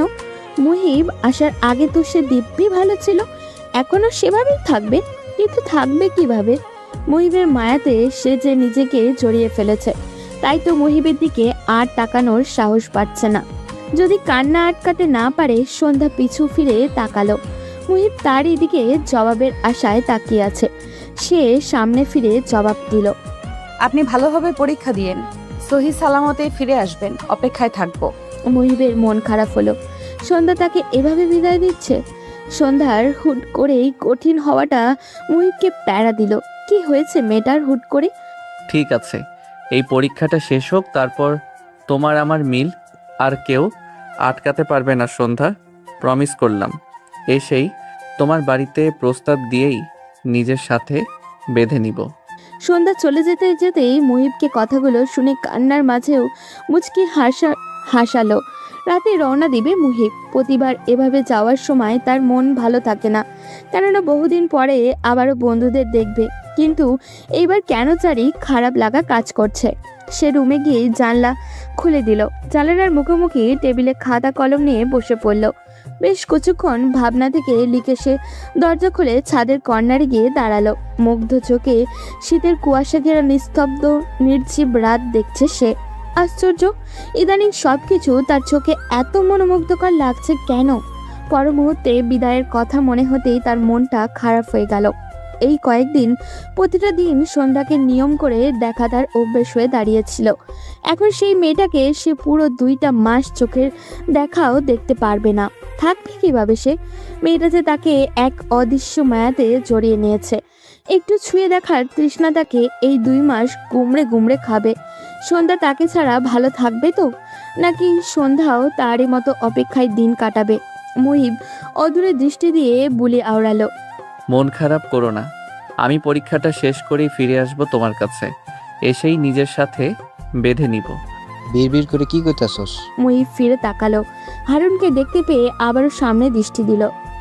কইলি না তো, তোর মতো তো খবর নিয়ে ঘুরি না। প্রেমে পড়ার পরে তুমি বদলায় যেতেছো মিয়া। মুহিব ফিরে তাকিয়ে বলল। তুইও নিজেকে বদলে ফেল। হারুন মাথা দুদিকে হেলিয়ে হাত দুটো সোজা করে আড়মোকা ভেঙে হামি তুলল আর বলল। আমি কি খারাপ নাকি? মুহিব স্বাভাবিক কণ্ঠে বলল, সেটা পুরো এলাকা জানে। তোর ভয়ে পাড়ার মহিলারা মেয়েদের বের হতে দেয় না, সেটা তো বুঝি। চিন্তা করো না, ওই মায়ারে পাইলে আমি আর কোনো দিকে তাকাবো না। মুহিব কিছু একটা আঁচ করতে পেরে বলল, তুই যেভাবে বলছিলি সেই অনুযায়ী মেয়েটি ভালো। এত ভালো মেয়ে আর পরিবার তোর কাছে তাকে দিবেই বা কেন? তুই আমার ভাই বন্ধু, এভাবে কইস না। তো কিভাবে বলবো তোর কোনো ভালো ব্যাকগ্রাউন্ড নেই যে তোরে তাকে দিবে? এজন্য বলি কি, ভালো হয়ে যা। বটতলায় বসে মেয়েদের টিস করিস না, তাদের একটা স্বাভাবিক জীবন দে ভাই। কোনো একটা কাজ টাজ ধর। সব কিছু সারা জন্য যদি ওই মেয়েটারে পাই। যদি মেয়েটাকে না পাস? হারুন চাইছে আর পাইনি এমন কিছু আছে? আমি তো পামই, যেভাবেই হোক। মুহিব কিছু একটা আঁচ করতে পেরে হারুনকে শাসনের সুরে শুধালো। ভুল ক্রমেও মেয়েটির বিপরীতে গিয়ে কিছু করবি না বলে দিলাম। ঠিক আছে। হারুনের জবাব পেয়েও মুহিব বেশ কিছু সময় তার দিকে তাকিয়ে রইল। ছেলেটির বিশ্বাস নেই, যদি সে আর কয়েকদিন থেকে যেতে পারতো এখানে, তাহলে কিছু একটা করে হারুনকে সংশোধন করা যেত। কিন্তু এখন তো থাকা সম্ভব না, তার যে ফাইনাল পরীক্ষা। সাইলা বেগম আর ছেলের পছন্দ মতো সব রান্না করেছে। ছেলে এতদিন কাছে ছিল, তার মন শান্ত ছিল, আবার এতগুলো দিন বাইরে থাকবে। মুহিব খেয়ে মায়ের আঁচলে হাত মুখ মুছে উঠে দাঁড়ালো। তা দেখে সাইলা বেগম হাসলেন। ছেলেটার আর এই স্বভাবটা গেল না। এত বকাঝকা করেন, তাও ছেলে খেয়ে হাত মুখ মুছবে মায়ের আঁচলে। বাসের টিকিট কয়টা নিয়েছিস বাবা? এই তো এখনই রওনা দিব। বাবা কই? রুমে আছে। মুহিব মায়ের কথা শুনে সিঁড়ি বেয়ে রুমের উদ্দেশ্যে রওনা দিল। আগে রুম থেকে সব ব্যাগপত্র নিয়ে আসা যাক, তারপর না হয় বাবাকে বলবে। মুহিব রুম থেকে বেরোনোর সময় বইয়ের মাঝ থেকে চিঠিটা নিয়ে পকেটে গুজে নিল। হারুনও হাতে হাতে মুহিবের ব্যাগটা নিয়ে নেমে এলো। সাহেলা বেগম দুজনকে ধরে ব্যাগ নামাতে দেখে বললেন, এত কষ্ট করে বইগুলো শুধু শুধু আনতে গেলি, পড়া তো হয়নি। মুহিব ব্যাগের দিকে তাকালো। আসলেই এইবার তো ভুলেও বই খোলা হয়নি। হারুন চাচির দিকে তাকালো। চাচি, অন্যের পোলার বই আনছে, সেটার বোঝাটা বহন করতেছে, তাও সহ্য হচ্ছে না। মুহিব বাদ সাধলো। মা তো মাই হয়, সন্তানের এইসব বোঝা তাদের জন্য অনেক কিছু। হারুন শুধালো। হ্যাঁ, মা তো মাই হয়। আর তার অন্যমনস্কতা দেখে সাহেলা বেগম এগিয়ে গিয়ে প্লেটে খাবার বাড়তে বাড়তে ডাকলেন, এই আয়, খেয়ে নিবি। সারাদিন শুধু বাইরে টোটো করিস। হারুন লোভনীয় খাবার দেখে তাড়াতাড়ি খেতে বসে গেল। মা, আমি একটু আসছি। বলেই মুহিব ব্যাগপত্র রেখে বেরিয়ে গেল। সাহেলা বেগম পিছু ডাকতে গিয়েও ডাকলো না, হয়তো কোনো বন্ধুকে বিদায় জানাতে যাচ্ছে।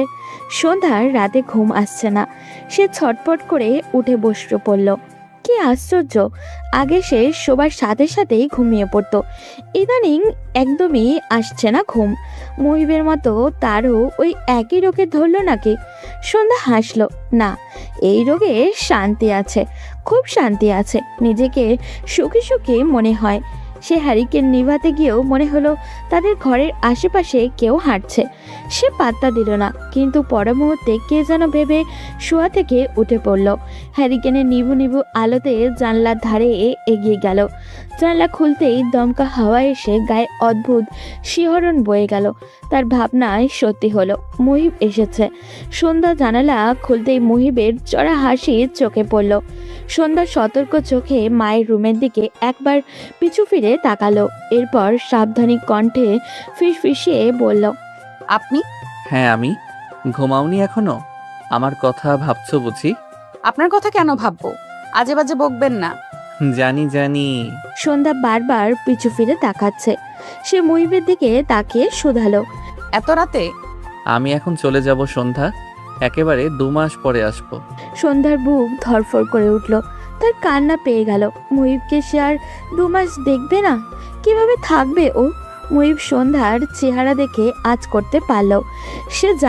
সে জানালো, এর মাঝে আমাদের আর কোনো যোগাযোগ হবে না। এসেছিলাম তোমার জানালায় চিঠি রাখতে, কিন্তু ভাবিনি তুমি জেগে থাকবে। ভালোই হয়েছে, দেখার তৃষ্ণার অন্তত একটু হলেও পূর্ণ হয়েছে। ভালো থেকো সন্ধ্যা, আমি ফিরে আসবো খুব তাড়াতাড়ি। বলেই মুহিব চলে যেতে নিতেই পিছু ফিরে তাকালো। এগিয়ে এসে হাতের চিঠিটা সন্ধ্যার কাছে এগিয়ে দিল। কোনো প্রয়োজন পড়লে আমাকে ফিরতি চিঠি দিও। এখানে আমি আমার পোস্ট অফিসের ঠিকানা দিয়েছি। আর মাঝে মাঝে ডাকপিয়ন এলে এগিয়ে যেও। আমি মিস করলে পরীক্ষার মাঝে তোমাকে চিঠি দিব। আপনি পরীক্ষা ভালো মতো দিয়েন। ঠিক আছে, আমি যাচ্ছি। ভালো মতো থেকো। আমি ফিরে তোমাকে নিজের সাথে আগলে নিব। আমি আছি তোমার সাথে। সন্ধ্যার চোখ টলমল করে উঠল। মনে হচ্ছে পলক ফেললেই জল গড়িয়ে পড়বে। মুহিব পিছু ফিরতেই সন্ধ্যা পলক ফেলতেই টুপ করে জল গড়িয়ে পড়ল। মুহিব এসে সযত্নে তা মুছে দিল। আমি আছি তো। এভাবে বিদায় দিও না প্লিজ। আমি যে ভালো থাকতে পারবো না। হাসো। সন্ধ্যা হেসে হাত নাড়াতেই মুহিব পিছু ফিরে এগিয়ে গেল। অর্ধেক গিয়েও সন্ধ্যা বুঝতে পারল মুহিব সন্ধ্যার দিকেই তাকিয়ে রয়েছে। রাতের আধার মেখে প্রেমিক পুরুষের চলে যাওয়ার পথে তাকিয়ে থাকে সন্ধ্যা। বড্ড শীত করে ওঠে তার। হুট করে ভিতরে কাঁপন শুরু হয়। উষ্ণতার অভাবে মন কুকড়ে ওঠে যেন। এমন শীতকাল পেরিয়ে আবারও 2 মাস পরে বসন্ত আসবে নিশ্চয়ই। তখনই হয়তো আবারও সেই পুরুষের সাথে দেখা পাবে। বেশ কিছুক্ষণ পরে মুহিব ফিরে এসে বাবার কক্ষে গেল। বাবা কিছু একটা লিখছেন। মুহিব ডাক দিল, বাবা, আসতে পারি? আজগর শেখ ফিরে তাকালেন। হ্যাঁ, আসো। মুহিব বাবাকে বলে বিদায় জানিয়ে রুম থেকে বেরোবে তার আগেই আজগর শেখের ডাকে থেমে গেল। দাঁড়াও একটু, আমি দিয়ে আসবো তোমাকে। মুহিব মন মুহূর্তের মধ্যেই খুশিতে ছেয়ে গেল। এতবার আসা যাওয়াতে এই প্রথম বোধহয় বাবা তাকে স্টেশনে দিতে যাবেন, তাও বা নিজ থেকে। এটা তার বিশ্বাসযোগ্য হচ্ছে না। বাবা নামক মানুষটা সবসময় কাজের মধ্যে ডুবে থাকেন। সেই নিয়ে মুহিবের কোনো খারাপ লাগা বা অভিযোগ ছিল না। কিন্তু আজ নিজে থেকে বাবা তাকে স্টেশনে দিয়ে আসবেন, সেটা সে ভাবতে পারছে না। মুহিব মায়ের দিকে এগিয়ে গেল। সাহেলা বেগম আঁচলে মুখ ঢাকলেন। তা দেখে মুহিব মাকে জড়িয়ে নিল। আহ মা, আমি তো প্রথম যাচ্ছি না। আবার কবে আসবি? এই তো, এই পরীক্ষাটা শেষ হতেই চলে আসব। মুহিবের কথার মাঝে হারুন বাদ সাধল। চাচি, কইতে হইব না। এবার মুহিব কর আগেই আমি চলে আসবো আর আপনার সঙ্গী আনবো। সাহেলা বেগম কিছু বুঝতে উঠতে পারলেন না। তার আগে মুহিব হারুনের পিঠে চাপড় মেরে দিল। সে মাকে বিদায় জানিয়ে তড়িঘড়ি করে গাড়ির দিকে এগিয়ে গেল। আজগর শেখ ছেলের মুখের দিকে তাকালেন। তিনি স্ত্রীকে বলে গাড়িতে উঠে গেলেন। স্বামী ছেলেকে বিদায় দিতে যাচ্ছে তা দেখে শায়লা বেগমের মন খুব খুশি হলো। ছেলেটা তেমনভাবে বাবার সান্নিধ্য কোনোদিন পায়নি। আজ আর হারুন যাবে না, কেননা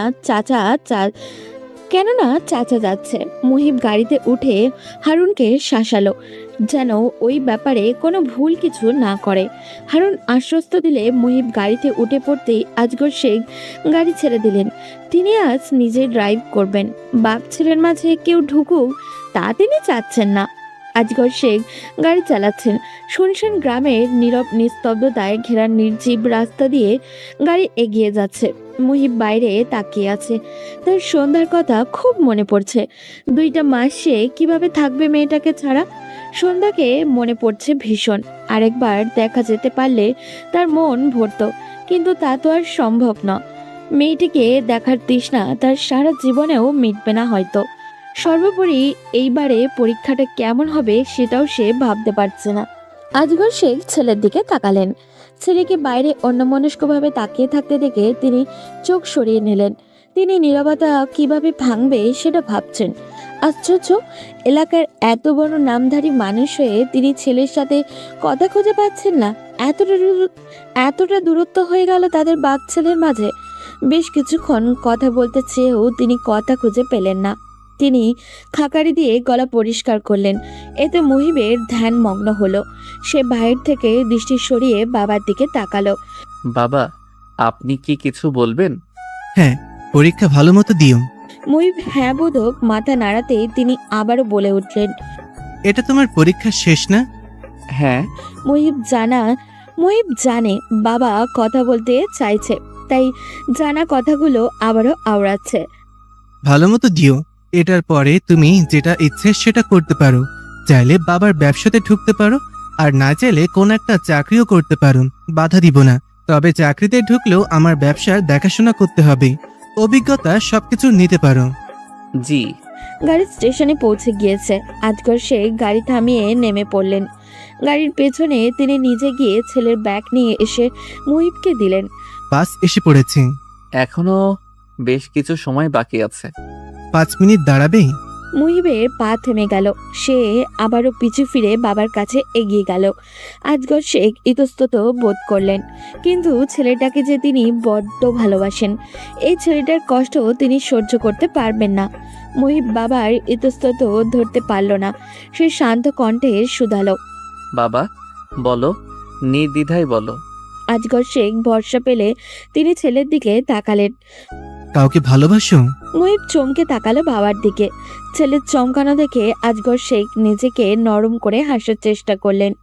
তখন হারুনের বলা কথার অর্থ আমি বুঝেছি, তাই বলছি, কাউকে ভালোবাসলে ইতস্তত করিও না, বাবাকে বলিও। এই বাবা সবসময় থাকবে, আমি নিজেই প্রস্তাব নিয়ে যাব। মুহিব যেন ভরসা খুঁজে পেল। সে বাবাকে জড়িয়ে ধরল। আজগর শেখ আচমকা ছেলের জড়িয়ে ধরাতে ভড়কে গেলেও নিজেকে ধরাস্ত করে নিজেও জড়িয়ে ধরলেন। তার মনে হচ্ছে এতদিনের বাপ ছেলের দূরত্ব ঘুচবে। বাস ছেড়ে দেবে। আজগর শেখ মুহিবকে তুললেন। তোমার থেকে 5 মিনিট নিয়ে 10 মিনিট কাটিয়ে দিয়েছি। মুহিব হাসল আর বলল, এই 10 মিনিট আমার কাছে অনেক কিছু। ঠিক আছে, এইবার যাও, পরীক্ষাটা ভালো মতন দিয়ে ফিরে আসো। হ্যাঁ বাবা, আমি ফিরে এসে আপনাকে বলবো। ঠিক আছে, ভরসা করো বাবাকে, আমি আছি সব সময়, কিন্তু পরীক্ষাটা একদম নিশ্চিন্তে দিবে। মুহিবকে হেসে বাচ্চাদের মতো করে দুদিকে মাথা দোলালো। তার আর কিচ্ছু চাওয়ার নেই। সে বাসে উঠে গেল। জানলার পাশে বসতেই আজগর শেখ এগিয়ে হাত নেড়ে ছেলেকে বিদায় জানালেন। এক মনে খুশি লাগলো যে ছেলেকে সে ভরসা দিতে পেরেছে। সে যে চায় না তার ছেলের পরিণতি তারই মতো কষ্টদায়ক হোক, যেটা রেস তার এখনো রয়ে গেছে। এখনো গুমড়ে গুমড়ে খায় সে। ভোরের আজান পড়তেই সন্ধ্যার ঘুম ভেঙে গেল। ঘুম ঘুম চোখে সে নিজেকে খোলা জানালার ধারে আবিষ্কার করলো। মুহিবের কথা ভাবতে গিয়ে কোন সময় চোখ লেগে এসেছে সে সেটা টের পায়নি। সন্ধ্যা হ্যারিকেনের দিকে তাকালো। হ্যারিকেন একদমই নিবু নিবু অবস্থায়, যেন সে দায় পড়ে আলো দিচ্ছে। সন্ধ্যা বুঝতে পারল জ্বালানি ফুরিয়ে এসেছে। আসলেই তো সারা রাত ধরে আলো দিচ্ছে। সে উঠে দাঁড়ালো। হ্যারিকেন নিবু নিবু আলোতে ঘরটা ভুতুরে মনে হচ্ছিল। সন্ধ্যা তাড়াতাড়ি জ্বালানি নিয়ে এসে হ্যারিকেন ভালোভাবে আলো চালিয়ে দিল। হ্যারিকেনের আলোর দিকে এক মনস্ক ভাবে তাকিয়ে রইল সন্ধ্যা। তার কেন জানি মনটা ভালো লাগছে না। মায়ের রুম থেকে পায়ের আওয়াজ পেতেই সন্ধ্যার কান খাড়া হয়ে গেল। সে দাঁড়িয়ে পড়ল। মা আসছে। মা এলে বুঝে যাবে সে তেমন একটা ঘুমায়নি। সন্ধ্যা তার হাতে থাকা চিঠিটার দিকে তাকালো। হাতের মুঠোয় রেখে ঘুমিয়ে গিয়েছিল সে, তাই চিঠিটা একদম মুচড়ে গিয়েছে। তার খারাপ লাগলো। মুহিবের দেওয়া স্মৃতিটা সে মুচড়ে ফেলেছে নিজেরই অজান্তে। সন্ধ্যা নিজের ভাবনার উপরে হাসলো। কারোর দেওয়া স্মৃতি কি মুচড়ে ফেলা যায় নাকি? কি অদ্ভুত ভাবনা আসছে তার মাথায়। মায়ের পায়ের আওয়াজ পেয়ে সন্ধ্যা তড়িঘড়ি করে চিঠিটা তার ব্যাগের মাঝে ঢুকিয়ে ফেললো। এরপর উঠে দাঁড়িয়ে মুখ ভালো মতো মুছে নিল। জোহরা রুম থেকে বের হতেই মেয়েকে দাঁড়িয়ে থাকতে দেখে এগিয়ে এলেন। সন্ধ্যা মা? হ্যাঁ মা। জোহরা জহুরি দৃষ্টি ফেললেন মেয়ের দিকে। তা দেখে সন্ধ্যা মাথা নিচু করে দরজায় এগিয়ে যেতেই জোহরা ডাক দিলেন। সন্ধ্যা পিছু ফিরল না। সে ওই অবস্থায় মায়ের জবাব দিল। জি মা, বলো। জোহরা আচমকা সন্ধ্যার সামনে এসে হ্যারিকেন উঁচু করে ধরল। হ্যারিকেন একদম স্পষ্ট তির্যক আলো সন্ধ্যার চেহারায় এসে পড়েছে। ঘুমিয়েছিস ভালো? হ্যাঁ মা। বলেই সন্ধ্যা তড়িঘড়ি করে দরজা খুলে কলপারে এগিয়ে গেল। জোহরা আধারের মাঝে মেয়ের যাওয়ার পানে তাকিয়ে রইল। এরপর সে নিজেও কলপারের দিকে এগিয়ে গেলেন। মা মেয়ে দুজনেই নামাজ আদায় করে জোহরার রুমে চলে গেলেন। ইদানিং তার শরীরটা ভালো লাগছে না। আজ রাতে কেন জানি ঘুম আসেনি। ভোরের আজানের আগে ঘুম এসেছিল একটু। নামাজ পড়ে আবারও কিছু সময় ঘুমালে ভালো লাগবে ভেবে জোহরা ঘুমাতে চলে গেলেন। সন্ধ্যা নামাজ শেষে শীতের কুয়াশা ভেদ করে উঠানের শেষে বিলের কিনারায় গিয়ে দাঁড়ালো। ঠান্ডাটা বেশ ভালোই এসেছে। সে গায়ে থাকা চাদরটা ভালো মতো জড়িয়ে নিল। সে বেশ কিছুক্ষণ দাঁড়িয়ে রইল। তারই অজান্তে দৃষ্টি বারবার এদিক ওদিক ফেলছে। তার খারাপ লাগলো। নিজেরই অজান্তে সে মুহিবকে খুঁজে চলেছে। কোথায় জানি ভীষণ ফাঁকা ফাঁকা লাগছে ওর, ভীষণ মনে পড়ছে।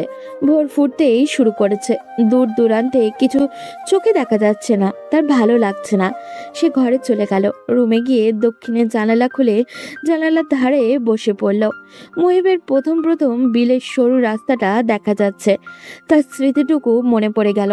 ছেলেটা তীব্র ঠান্ডার ভেতরে তার জন্য দাঁড়িয়ে থাকতো। মুহিবকে মনে পড়ছে ভীষণ। সন্ধ্যার চোখ টলমল করে উঠল, যেন পলক ফেললেই টুক করে পানিটা ঝরে পড়বে। সন্ধ্যা বাইরে তাকাতে তাকাতেই পরিপূর্ণ ভোর ফুটে গেল। চারিদিকে সকালের আমেজ শুরু হয়ে গিয়েছে। কৃষকরা কুয়াশা ভেদ করে ঝুপ ঝুপ শব্দ তুলে ধানের বোঝা কাঁধে নিয়ে সরু রাস্তা দিয়ে গন্তব্যের দিকে এগিয়ে যাচ্ছে। তারা হেমন্তকে পুরোপুরি বিদায় জানিয়ে শীতকে গ্রহণ করে নিচ্ছে। অন্য সময় সন্ধ্যার এসব ভালো লাগলেও আজ কেন জানি ভালো লাগছে না। কিছু সময় পরেই খোলা মাঠে ছেলেমেয়েরা ঘুড়ি নিয়ে বের হয়ে পড়বে। এই প্রথম সন্ধ্যা এক বসাতে পুরোটা সময় জানলার বাইরে তাকিয়েছিল। আশ্চর্য তার এভাবে খালি খালি লাগছে কেন। জোরা হাত খোপা করতে করতে রুম থেকে বেরিয়ে এলেন।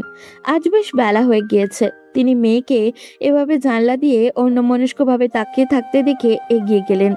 কাঁধে কারোর হাত পড়তেই সন্ধ্যা তাকালো। মাকে দেখে সে উঠে দাঁড়িয়ে রান্নাঘরের দিকে এগিয়ে গেল। আনিস মিয়া আজ কদিন যাবৎ নেই, তাই আজও জোহরা মেয়েকে কলেজে যেতে তড়িঘড়ি করেন, কিন্তু সন্ধ্যা রাজি হতে চায় না। এমনিতেও মুহিব চলে যাওয়াতে তার মন খারাপ। সন্ধ্যার রাজি না হওয়ার ব্যাপারটা কুসুম মাকে বলতে চাইলে সন্ধ্যা বারণ করে, কারণ এতে মা চিন্তা করবে। জোহরা এসে মেয়েকে কাঁধে হাত রাখে। কি হয়েছে মা? সন্ধ্যা কিছু না বলেই চুপ থাকে। মাকে কি বলবে সে? তার চেয়ে হারুনের ব্যাপারে ভয় জেগেছে। জোহরা মেয়েকে আশ্বস্ত করে বললেন, বাবা আসলে তো আর কলেজে যেতে পারবি না, এই কয়দিন অন্তত যা। তুই তো পড়াশোনা করতে চাস, এমন করার কারণ? তোকে যে আমি যেটা করতে পারিনি সেটা করতে চাই, আমার মতন করে করতে চাই। আর কালকের দিনও যাসনি, ভাবলাম এমনি, কিন্তু আজকেও কি হয়েছে মা আমাকে বল। মায়ের এমন কথায় সন্ধ্যার মনে অনুশোচনা আসলো। মা তার জন্য এত কিছু করে পড়াশোনা করাতে চাচ্ছে, আর সে সেটারই প্রতিদান এভাবে দিচ্ছে। তার এই পড়াশোনার জন্য মা বাবার মাঝে কতটা ভাঙন ধরেছিল সে সেটা তো জানে। হারুনের ভয় সে কি কেন ক্লাস করবে না? হারুন তার কি করতে পারবে? কিছুই না। না, সে মায়ের স্বপ্নগুলো ভঙ্গ করতে পারবে না। সন্ধ্যা তৈরি হয়ে বোনকে নিয়ে বেরিয়ে যায়। কলেজ শেষে ফেরার পথে যে ভয়টা পাচ্ছিল ঠিক সেটাই হলো। আজও ছুটির সময়ে একই সময় হারুনের দলটা আছে। সন্ধ্যা বিলের আইলে থাকাকালীন দূর থেকেই এদিক ওদিক তাকালো। না, আর কোনো দিকে পথ নেই যাওয়ার। এই মৌসুম হওয়াতে বিলগুলো ভেজা কাদা মাটিতে চুপচুপ করে। এখানে মাঝে মাঝে সাপও থাকে। এদিক দিয়ে যাওয়া যাবে না। শুকনো বিল, অর্থাৎ আর কয়েকদিন পর হলে ঠিক ওই বিলের মাঝ দিয়ে হাঁটা যায়, কিন্তু এখন হাঁটা যাবে না। সন্ধ্যা সাহস সঞ্চার করলো। না, সে তার মায়ের মেয়ে, এভাবে ভয় পাচ্ছে। ভয়কে জয় করতে হবে। মা বলেছিল ভয় পেয়ে পিছু হটে গেলে সেটা কোনো সাহসের কাজ নয়। আপা, কি করব? সন্ধ্যা বোনের হাত শক্ত করে ভরসা দিল। সে হাজার উপরে সাহসী দেখালেও তার ভেতরে অনেক ভয় লাগছে, কারণ সে জানে এতগুলো ছেলে তাকে কিছু বলবেই। তার উপরে তাদের চোখে পড়েছে যে। সন্ধ্যা এগিয়ে গেল। কুসুম আপার দিকে ভয়ার্থ দৃষ্টিতে তাকাচ্ছে। সন্ধ্যা বিলের আইল ডিঙিয়ে রাস্তায় রাস্তায় উঠতেই হারুন সহ সবাই হো হো করে হেসে উঠল। আরে সুন্দরী যে, আমরা আসি যেন আসলে। তার মানে তারও কথাগুলো ভাল লাগতাছে। বাপের ডরে এমন ভাইবা ছিল। একজনের এক এক বিশ্রী কথায় সন্ধ্যা অপমানে চোখ মুখ খিচে ফেলল। সে চলে যেতে নিলেও হারুন এসে পথ আটকালো। সে সন্ধ্যার পা থেকে মাথা পর্যন্ত অদ্ভুত দৃষ্টিতে তাকালো। ঘোমটার আড়ালে হারুনের বিশ্রী লোভনীয় দৃষ্টি দেখে ঘৃণায় সন্ধ্যার গা রি রি করে উঠল। হারুন আকস্মিক সন্ধ্যার ঘোমটা ধরে টান দিতেই সন্ধ্যা চমকে তাকালো। হারুনের আকস্মিক কাণ্ডতে সন্ধ্যা হিতাহিত জ্ঞান হারিয়ে ফেলল। সে ঘৃণায় অপমানে বশীভূত হয়ে রাগিনী রূপ ধারণ করে আচমকা থাপ্পড় মেরে দিল। আকস্মিক ঘটনায় সবাই হতবাক। হারুনের বন্ধুরা হাসা বন্ধ করে বসা থেকে দাঁড়িয়ে পড়ল। হারুন গালে হাত দিয়ে তাকিয়ে রইল। তার ঠোঁট কেটে রক্ত পড়ছে। একটা মেয়ে মানুষের হাতে এত শক্তি! জোহরা ভাতের প্লেট দিয়ে সন্ধ্যার ঘরের সামনে দাঁড়িয়ে আছে। সে দুইবার দরজা ধাক্কালো, না, ভেতর থেকে কোনো সাড়া পাওয়া যাচ্ছে না। জোহরা ভাবনায় পড়ে গেল। কলেজ থেকে ফিরে কি হয়েছে মেয়েটার? সে ঘরের বাইরে তাকালো। কুসুমটা কোথাও জানি বেরিয়েছে। এই মেয়েটাকে নিয়েও আর পারা যায় না। স্কুলের পরে এসেই যে বের হয় আর তো পাওয়া যায় না। তাই তো সে আসার সাথে সাথে জোহরা ভাত খেতে দিয়ে দেয়। আজকেও এর ব্যতিক্রম হয়নি। জোহরা ভেবেছিল সন্ধ্যা প্রতিদিনের মতো আস্তে ধীরে গোসল করে খাবে। আজকেও এটাই ভেবে সে নামাজে বসেছিল। জোহরা নামাজ শেষে এসে রান্নায় ঘরে সব একই রকম দেখে সন্ধ্যার রুমের দিকে এগিয়ে গেল। ভাবলো তার সাথে খাবে বলে হয়তো মেয়েটা না খেয়ে অপেক্ষা করছে। সে সন্ধ্যার রুমে যেতে যাবে, বার দুয়েক ডাকলো। মেয়ে সাড়া না পেয়ে তার টনক নড়ল। মেয়েটার শরীর খারাপ হলো নাকি? জোহরা দ্রুত পদে সন্ধ্যার রুমের দিকে এগিয়ে গেল। রুমে ঢুকতেই সন্ধ্যাকে জানালার বাইরে সদূরে বিলের দিকে তাকিয়ে থাকতে দেখে গেল। জোহরা এগিয়ে গেল। এভাবে ডাকছি, সাড়া দিচ্ছিস না কেন? ভাত খাবি না? আমি ভাত বেড়ে দিচ্ছি, খাবি আয়। বলেই জোহরা চলে আসতে নিতে মেয়েটার সারা শব্দ না পেয়ে আবারও পিছু ফিরল। জোহরা এগিয়ে সন্ধ্যার কাঁধে হাত রাখতেই সন্ধ্যা ফিরে তাকালো। আচমকা জোহরা দূরে সরে গেল। মেয়ের এমন কান্নামাখা ভয় মিশ্রিত চেহারা দেখে থমকে গেল সে। সে দৌড়ে মেয়ের একদম কাছে চলে আসলো। সে উদ্ভ্রান্তের ন্যায় মেয়েকে জিজ্ঞাসা করলো, মা, তোর কি হয়েছে? এমন কেন লাগছে? সন্ধ্যা মায়ের কোমর ছড়িয়ে ধরে ফেলল। তার ভয়ের তো চেহারা দেখে জোহরা মেয়ের দুগালে হাত রাখলো। আদুরে কণ্ঠে বলল, কি হয়েছে মাকে বল। মায়ের ভরসামাখা কণ্ঠে সন্ধ্যা কাপা কণ্ঠে বলল, মা, আমি ভুল করে ফেলেছি। কি করেছিস আর এভাবে হাঁপাচ্ছিস কেন? আমি থাপ্পড় মেরেছি। বলেই সন্ধ্যা নিজের ডান হাতটা সামনে এনে দেখালো। এই হাত দিয়ে। জোহরা মেয়ের কথা বুঝতে পারল না। সে সন্ধ্যার দিকে তাকিয়ে রইল। কি বলছে তার মেয়ে এসব? তার মনে অনেক প্রশ্ন উকি দিচ্ছে। জোহরা নিজেকে শান্ত করলো। আস্তে ধীরে সব জানবে, কিন্তু তার আগেই তার নিজেকে স্বাভাবিক রাখতে হবে। কিন্তু স্বাভাবিক বা কিভাবে থাকবে সে? তার মেয়ে এসব কি বলছে? ততক্ষণে কুসুম রুমের দরজার কাছে এসে দাঁড়ালো। মা, আপা ওই বখাটে হারুনকে থাপ্পড় মেরেছে। জোহরা চমকালো। সে কুসুমের কথা শুনে সন্ধ্যার দিকে তাকালো। এই হারুনকে তো সবাই চিনে। তার ভয়ে পুরো এলাকার মহিলারা তাদের মেয়েদের সাবধানে রাখে। আর তার মেয়ে কিনা সাপের লেজে পা দিয়েছে। তার আগে সব জানতে হবে। জোহরা নিজেকে শান্ত আর স্বাভাবিক করার চেষ্টা করলো। এমন ভাব করলো যেন সেটা স্বাভাবিক। সে মেয়েদের জিজ্ঞাসা করলেন, মাকে খুলে বল সব। কুসুম এসে শুরু থেকে শেষ পর্যন্ত সব বলতেই জোহরা থমকে দাঁড়ালো। মেয়েদের ভাবভঙ্গিমা দেখে জোহরা নিজেকে স্বাভাবিক করলো। এখন আর আফসোস করে লাভ নেই। যা হওয়ার হয়ে গিয়েছে। তার মেয়েগুলোকে সাবধানে রাখা উচিত ছিল। এখন থেকে সাবধানে থাকতে হবে। জোহরা হাসার চেষ্টা করলো।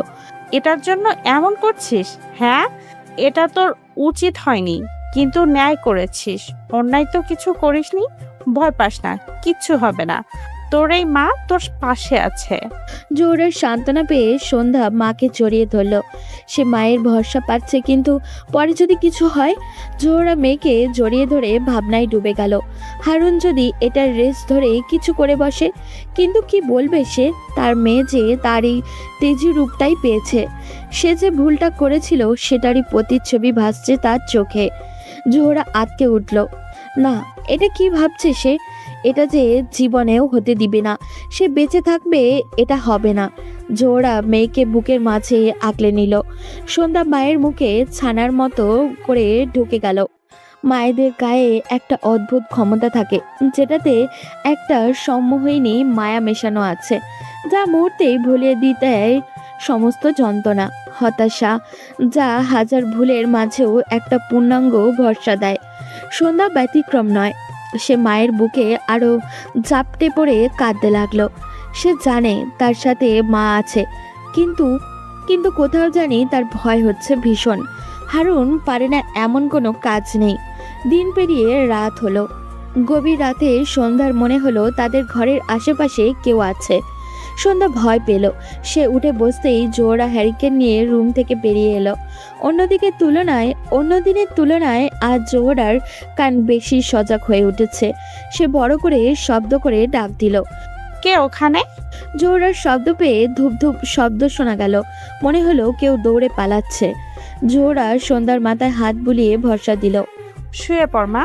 জোহরা নিজের জায়গায় শুয়ে পড়তেই সন্ধ্যা উঠে হ্যারিকেনের দিকে এক দৃষ্টিতে তাকিয়ে রইল। তার এই ব্যাপারটা কি আর কাউকে বলা উচিত? আর কেউ বলতেই সন্ধ্যার মুহিবের কথা মনে পড়ল। কেননা মুহিবকে দেখতে এলাকার বড় ঘরেরই মনে হয়েছিল। মুহিব তাকে একটা চিঠি দিয়েছিল যাওয়ার আগে। সে চিঠিতে তার শহরের পোস্ট অফিসে ঠিকানা দেওয়া আছে। সে কি ব্যাপারটা মুহিবকে বলবে? তার কি তাকে অবগত করা উচিত? সে যে কাউকে